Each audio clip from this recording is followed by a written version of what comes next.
এখন এই দুটো ছবি আসছে, লেখা আছে যে হলো তোমার সাধারণ পিট অর্থাৎ কমন বেস। কমন বেস হওয়ার অর্থ হচ্ছে এই জায়গাটা দেখো, এই যে বেস বলে যেটা মাঝখানেরটাই কিন্তু বেস, এই মাঝখানেরটা দেখো এই দুটের জায়গায় কি কমন না? সার্কিট কিন্তু দুটো, একটা হলো এটা ফরওয়ার্ড বায়োস,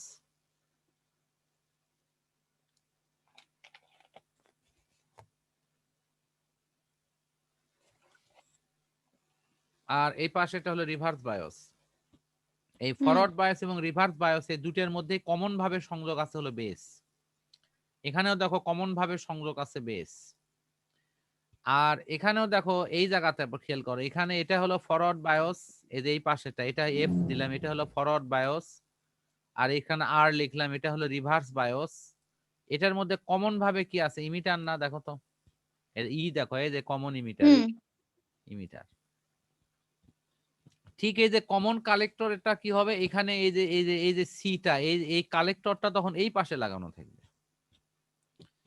অর্থাৎ এই যে ফরওয়ার্ড বায়োস এবং রিভার্স বায়োস এই দুটার মধ্যে কমন ভাবে যদি এই বেস থাকে তাহলে এটি কমন বেস সিস্টেম, কমন ভাবে যদি এমিটার থাকে তাহলে এটি কমন ইমেজ কনফিগারেশন, আর যদি কমন ভাবে কালেক্টর থাকে তাহলে এটি কমন কালেক্টর কনফিগারেশন।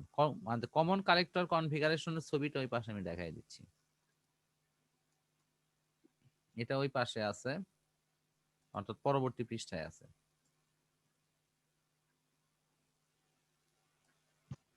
এই যে দেখো, এই যে সি, এই যে আইসি, এই অংশটা কমন, অর্থাৎ ইনপুট এবং আউটপুটের। এখন তোমাকে যদি অ্যাট এ গ্লান্স কেউ জিজ্ঞাসা করে যে তাহলে আমি যে এই যে ট্রানজিস্টর সার্কিটটা দেখলাম এটিতে কি হয় আসলে? প্রত্যেকটা ট্রানজিস্টর সার্কিটের এই সিস্টেমে তোমার ইনপুটে আমরা একটা সিগন্যাল দেই, আউটপুটে সেই সিগন্যালটা অনেক বড় আকারে আমাদের কাছে উপস্থাপিত হয়। এই যে লেখা আছে অন্তর্গামী সিগন্যাল, অন্তর্গামী মানে ইনপুট, বহির্গামী মানে আউটপুট। ইনপুটে কোনো সিগন্যাল দিলে আউটপুটে এটি অনেক বড় হয়। এর প্রমাণ তুমি নিজেই অনেক দেখা যায়। এই যে লাউড স্পিকারে যে আমরা কথা বলি, তা আমরা কথা বলা হলে এটি যে অনেক বড় আকারে স্পিকারে আউট হয়, এটি কিন্তু এই ধরনের একটা সার্কিট আছে সেখানে, এই মানে ট্রানজিস্টর দিয়ে, সেটা পিএনপি হোক আর এনপিএন হোক, সেই সার্কিটটা সেখানে আছে। এবং সেই সার্কিট থাকার ফলেই ওই সার্কিট করে কি, ওর কাজই হলো তোমার কোনো সিগন্যালকে বিবর্ধিত করা, মানে বড় করা। আর যে কোনো সিগন্যালকে বিবর্ধিত যে করে তার নামই হলো তোমার অ্যাম্পলিফায়ার। সুতরাং প্রত্যেকটা ট্রানজিস্টর সার্কিটই এক একটি ক্ষুদ্র অ্যাম্পলিফায়ার। এগুলো কোনো সিগন্যালকে বিবর্ধিত করে এবং শক্তিশালী আকারে আমাদের কাছে উপস্থাপন করে। এখন এই যে ট্রানজিস্টরের যে তিনটা অপশন দেওয়া আছে, আই, বি, আই, ই এবং আইসি, এইগুলো নিয়ে আমাদের এখন মূলত আমরা অঙ্ক করব। তো অঙ্ক খুবই সহজ এবং খুবই ছোট্ট ছোট্ট সমীকরণের মধ্য দিয়ে অঙ্কগুলো হয়। এদের নিচে একটা জিনিস দেখো, ট্রানজিস্টরের ব্যবহার লেখা আছে। প্রথমে কি লেখা আছে? অ্যাম্পলিফায়ার হিসেবে না? দেখতে পাচ্ছ? অ্যাম্পলিফায়ারের বাংলা হলো কিন্তু বিবর্ধক। এদের নিচে লেখা আছে বিবর্ধক বর্তনী। বিবর্ধকের আরো বাংলা হলো কি, যেটি কোনো দুর্বল সিগন্যালকে শক্তিশালী করে, বড় করে। যে কোনো কিছুকে, ছোট জিনিসকে বড় করে, তার নামই হলো বিবর্ধক। আশা করি বুঝছো। এই যে এখানে গতদিন আমি মনে হয় এই সার্কিটটা নিয়ে কথা বলছিলাম, একটু মনে করে দেখো।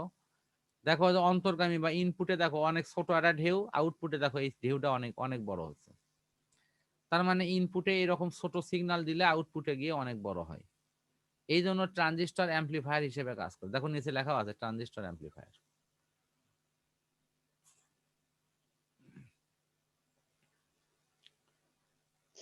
আচ্ছা, পরবর্তীতে যদি আমার এই অধ্যায়টি রিভিশন করার সুযোগ হয়, আমি এটি হাতে কলমে একটা প্রমাণ দেব তোমাকে, যে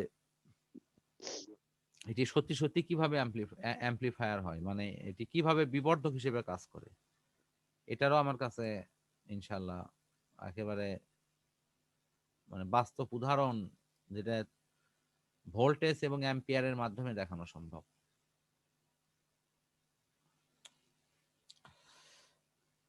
এই যে আমরা অলরেডি সমীকরণ পেয়ে গেছি,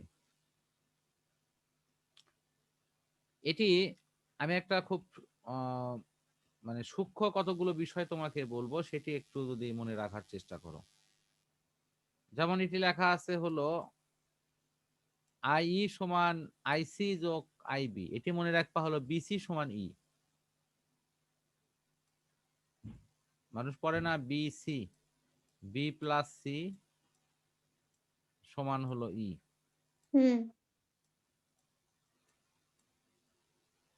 এটা এই ই যে সমান যে লিখলাম, এটাই হলো তোমার নিজের ভিতরে থাকলো যে বিসি সমান হলো ই। দেখো এখান তাই আছে। এখন এই যে বি তে বেস, সি তে কালেক্টর, ই তে ইমিটার।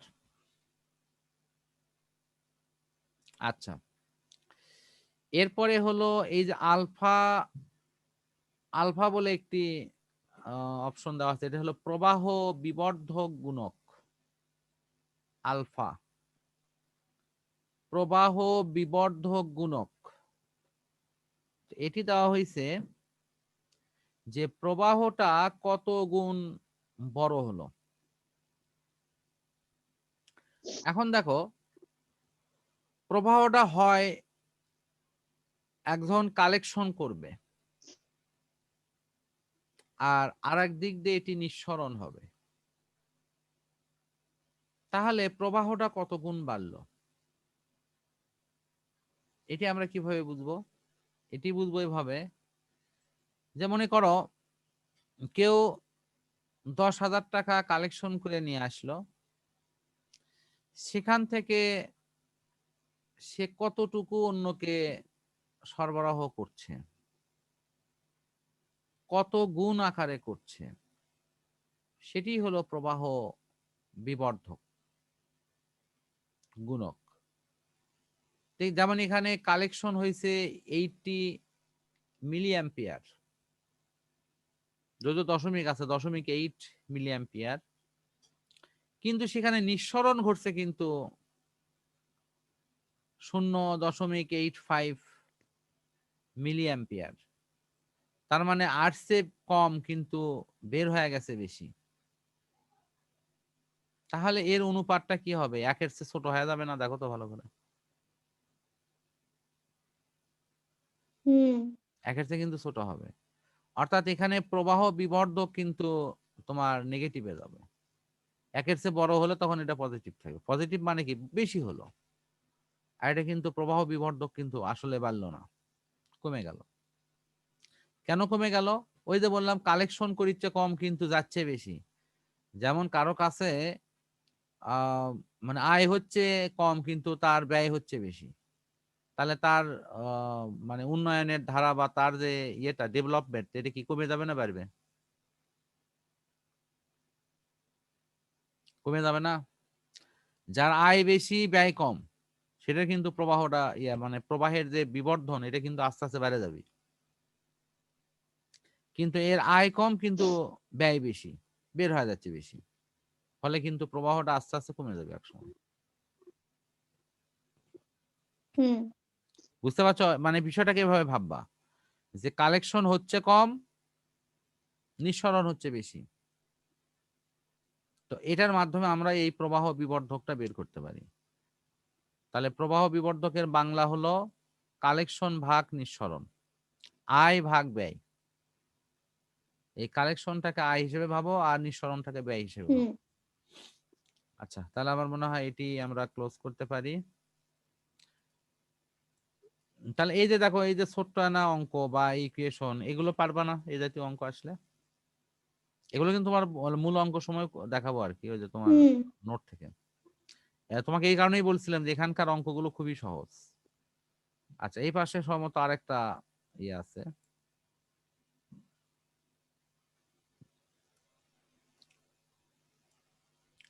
এটি ওই যে আইসি আইসি আই লেখায় আছে আলফা ইজ ইকুয়াল টু, যদিও সামনে ডেল দেওয়া আছে। আর বিটা, বিটাটা কি? বিটাটা হলো তোমার এই যে বি লেখা আছে না, বিটাটা তো এক প্রকার বির মতো দেখতে, তাই না? এটি আলফার ক্ষেত্রে হলো আইসি ভাগ আই ই। তো এখানেও আইসি কিন্তু আছে, উপরে কিন্তু দেখো আইসি আছে, কিন্তু নিচে আছে হলো আইবি। আইবি, তাহলে আমি কোথায় আইবি হবে আর কোথায় আই হবে এটি একটু বোঝার জন্য, এই যে বিটার জন্য আইবি, তাহলে একটা যদি আইবি হয় তার আর একটা তো আই হয় লাগবে, কারণ যেহেতু তিনটা রাশি হলো আইসি আই আইবি। আমি একটু মনে হয় বোর্ড শেয়ারে দেখাচ্ছি বিষয়টা, আর একটু সহজ হবে তোমার জন্য।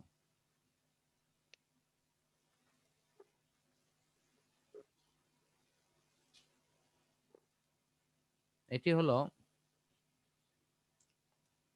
প্রথমত হলো আইসি, আমি সামনে ডেলটা লিখলাম না, কিন্তু ডেল মনে করো যে কোনো জায়গায় আছে কোনো জায়গায় নাই, ঠিক আছে। আর একটা হলো আই ই ইমিটার, আর একটা হলো বেস আইবি। এখন একটা হলো আলফা আর একটা হলো বিটা, দুটের ক্ষেত্রে আমি লিখব যথারীতি ওপরে কি হবে ডেল আইসি বা শুধু আইসি যাই লিখলাম, নিচেরটা কিছু লিখিনি, এটাও কিন্তু লিখলাম আইসি, নিচে কিন্তু কিছু লিখিনি।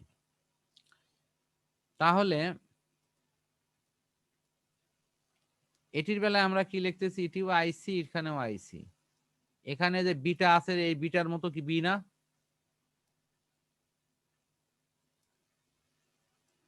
বিটার সাদৃশ্য অক্ষর কি বি না? বুঝতে পারো না আমার কথাটা? এই যে বিটা যেরকম দেখতে এর কাছাকাছি ইংরেজি অক্ষর কি বি না?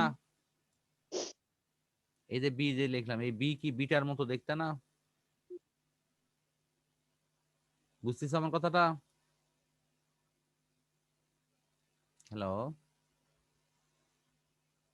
তোমার ওখানে কি মিউট হয়ে গেল নাকি?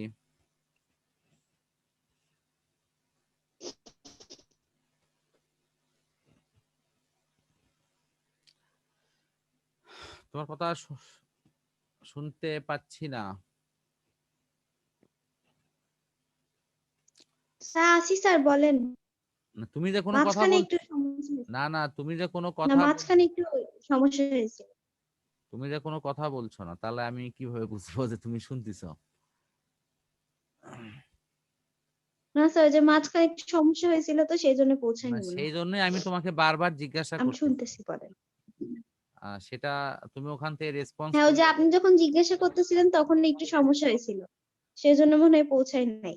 না কোনো কথাই নেট আটকে আসতেছিল না, ধরছিল একটু। আসতেছিল না, যখন কোনো কথা আসবে না তখনই তো তোমাকে বারবার জিজ্ঞাসা করি, তা না হলে আমি কেন বারবার জিজ্ঞাসা করবো বলো? আর যখন কথা আসবে না তখন তো আমি বুঝবো না যে তুমি শুনতেছো কিনা, আমি হয়তো বলেই গেলাম বাট তোমার কাছে শোনা হলো না, তখন তো ব্যাপারটা কেমন হবে? এজন্য তোমাকে জি মাঝে স্যার। মাঝে মাঝে মাঝে একটু কথা না না বললে তো আমি বুঝবো না যে তুমি শুনতেছো কিনা। আচ্ছা, তাহলে আইসি, তাহলে এটার বেলায় হবে হলো আইই, এখানে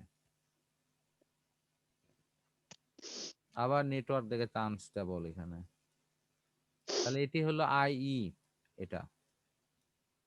তো এটি কৌশলগত দিকটা তুমি কি খেয়াল করছো, এটি কৌশলটা কি?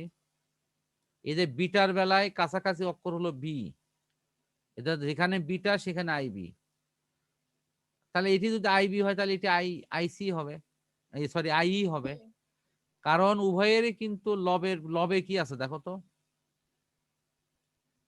এটি একটু খুবই সূক্ষ্মভাবে খেয়াল করো, লবে কিন্তু দুটেরই কিন্তু আইসি আছে, ভালো করে দেখো এই যে আইসি আছে। হুম। শুধু হরের বেলায় কিন্তু পৃথক, হরের বেলায় একটাতে আছে কি, একটাতে দেখো আছে আইই, আর আরেকটাতে আছে হলো আইবি, আলাদা। আচ্ছা, আর তাহলে আর একটা মূল ইকুয়েশন কি পেলাম বলতো, সেটা হলো আইবি প্লাস হলো আইসি সমান কি আই আইই, এই মোটামুটি তিনটা ইকুয়েশন আই।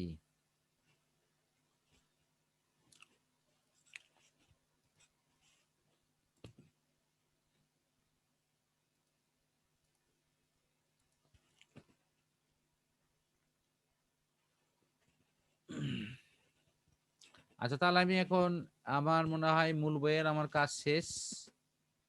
আমার এই কারণের জন্য ইয়েটা নির্ণয় করা দরকার।